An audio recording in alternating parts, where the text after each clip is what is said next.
खंडेलवाल श्री अग्रसेन शिक्षक प्रशिक्षण महिला महाविद्यालय से आज आपको शिक्षा में नाटक एवं कला के अंतर्गत कोलाज का अध्ययन कराऊंगी।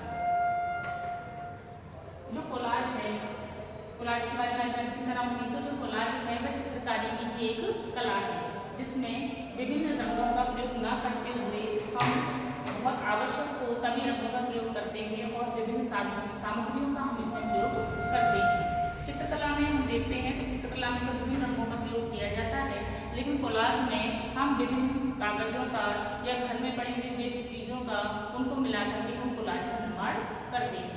कोलाज का निर्माण करने के लिए हम एक ही तरीके के रंगीन कागजों का प्रयोग कर सकते हैं, अथवा रंगीन कागजों के साथ साथ हम घर में पड़ी हुई वेस्ट चीज़ें जैसे कि बटन है, कपड़ा है, कतरन है, जूट है, कांच है, बटन है, कांच की चूड़ी है, टुकड़े हैं, तो इन सबको मिला करके भी हम कोलाज का निर्माण कर सकते हैं। कोलाज के निर्माण के आधार पर जो कोलाज है वो दो प्रकार का होता है। एक तो है साधारण कोलाज,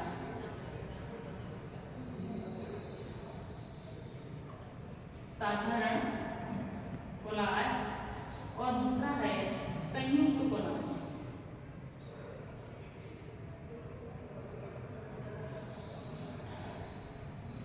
एक है साधारण कोलाज और दूसरा है संयुक्त कोलाज। अब साधारण कोलाज वह कोलाज है जिसमें हम एक ही तरीके की सामग्री का प्रयोग कर रहे हैं। जैसे हम कागज के द्वारा कोलाज बना रहे हैं, तो एक ही तरीके का रंगीन कागज हमने प्रयोग किया। इसमें हम कैंची का प्रयोग ना करते हुए उस कागज को फाड़ करके हम आकृति के अंतर्गत उसको व्यवस्थित करते हैं, उसको चिपकाते हैं। जैसे कि हमने कोई आकृति बना ली,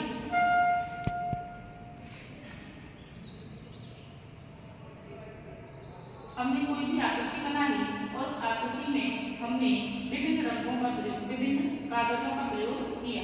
जो कागज हमने लगाए वो एक ही रंग के थे, तो उसमें हम कैंची या ब्लेड इन सब का प्रयोग ना करते हुए सिर्फ फाड़ करके हम उस आकृति के अंतर्गत उन कागजों को जो है वो सेट करते हैं।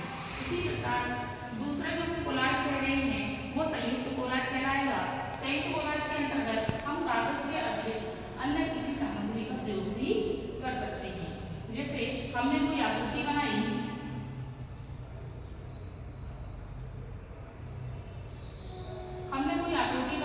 और उस आकृति में हमने कहीं पर कागज लगा दिए और कहीं पर हमने कांच के टुकड़े लगाए या लकड़ियों की फंटियां लगाई या कुछ भी ऐसा जो कागज से भी अलग है और वह वेस्ट भी है और इसमें चिपका करके इसकी शोभा को वह बढ़ा रहा है।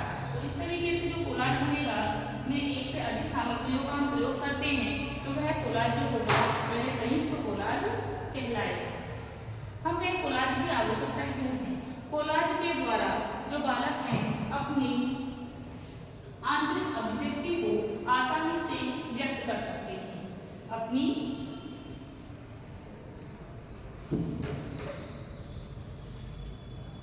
आंतरिक मन की बातों को वो कोलाज के द्वारा व्यक्त कर सकते हैं। तो आंतरिक अभिव्यक्ति को व्यक्त करने के लिए कोलाज की आवश्यकता है। दूसरी बात करें तो कोलाज के द्वारा किया गया जो अध्ययन है वह रुचिकर तथा स्थायी होता है। बच्चे इसके माध्यम से करके सीखते हैं, अर्थात वे क्रियाशील बने रहते हैं, अर्थात वह क्रियाशील बने रहते हैं। कोलाज के द्वारा खाली समय का सदुपयोग होता है। खाली समय का सदुपयोग होता है। कोलाज के द्वारा घर की जो बेकार की वस्तुएं हैं उनका उपयोग हो जाता है। तो खाली बेकार की वस्तुओं का उपयोग होता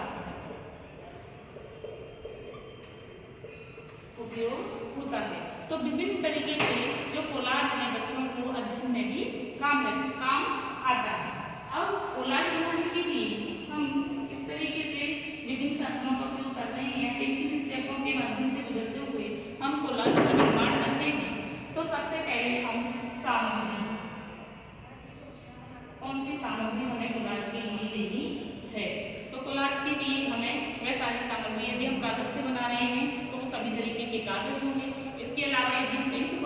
निर्माण कर रहे हैं तो संयुक्त कोलाज में जिन जिन चीज़ों के लिए हमें आवश्यक है वो सारी चीज़ें फेविकॉल है, स्केल है, फेविकॉल, इन सब का प्रयोग भी हम करेंगे। तो संपूर्ण सामग्री का ये एकत्रीकरण करेंगे, उसके बाद हम आकृति का निर्माण करेंगे। जिस आकृति का हमें निर्माण करना है या जो भी चीज़ हमें बनानी है जिसके अंदर हमें वो सारी सामग्री से व्यवस्थित करनी है, उस आकृति का पेंसिल, ब्रश या किसी से भी का निर्माण करेंगे। उसके बाद क्रियान्वयन करेंगे। क्रियान्वयन में वह सामग्री हम आकृति के अंदर व्यवस्थित करेंगे फेविकॉल के माध्यम से। उसके बाद हम करेंगे उसका प्रदर्शन।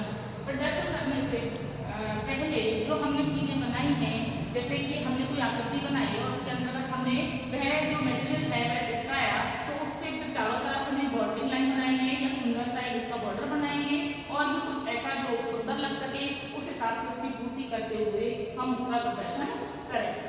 धन्यवाद।